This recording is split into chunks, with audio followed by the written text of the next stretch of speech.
Hi all, I wanted to do a quick video showing how to get stock tickers for any financial programs that you have. If you're going to write any sort of financial program, you're going to need a good list of stock tickers. Stock tickers change regularly with so many stocks available. The common ones are effectively never going to change, but there are many stock tickers that change through mergers, buyouts, all sort of reasons why stock tickers can change.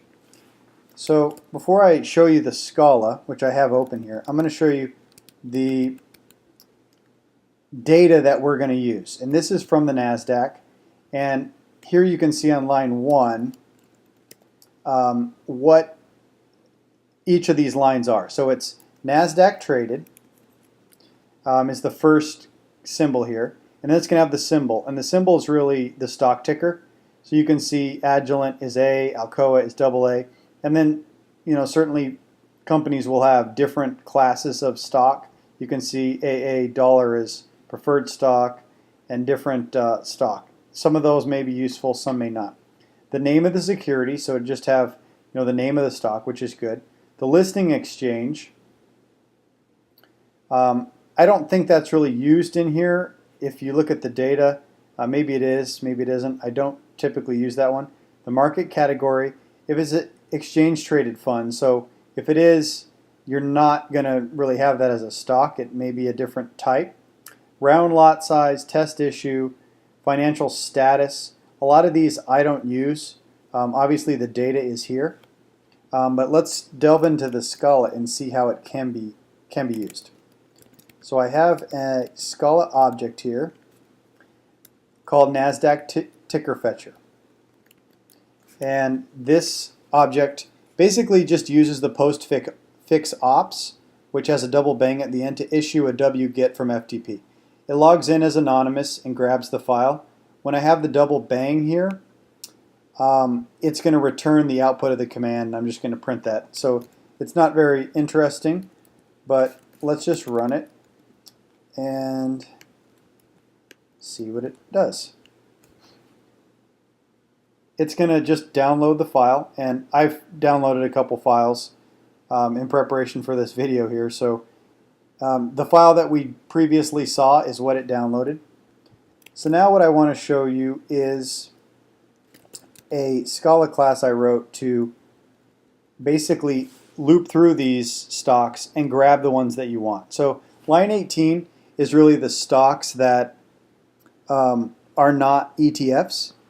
And let me just walk you through this. So first I have this all commented, and below on the YouTube video you can see what I have checked in to GitHub on gists.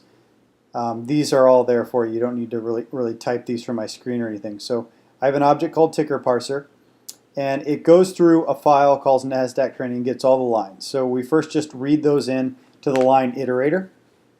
The next thing we do is we collect, and we're going to split these into the pipes. So obviously the file is split into pipes, and then we're going to match into tuples. So I have a huge tuple here, which is going to put all of our 12 different fields of each line into tuples and put that into a list.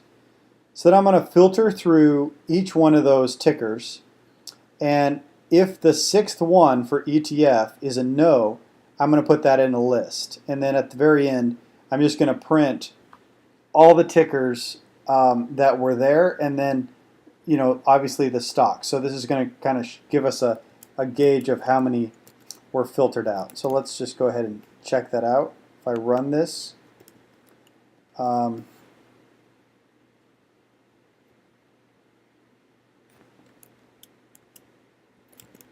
guess I haven't compiled it. Let me just compile it real quick.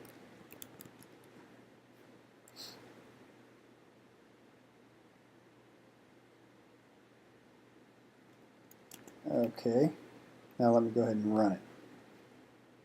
So you can see it went through 8,371 total lines in there, and then it has this 6,615 stocks that it went that are not ETFs. So that's sort of a baseline. I just wanted to do a short video to see in Scala how you can get a list of all the stock tickers.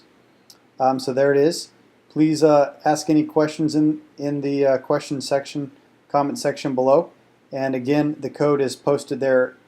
Just see the links under the video. Thanks.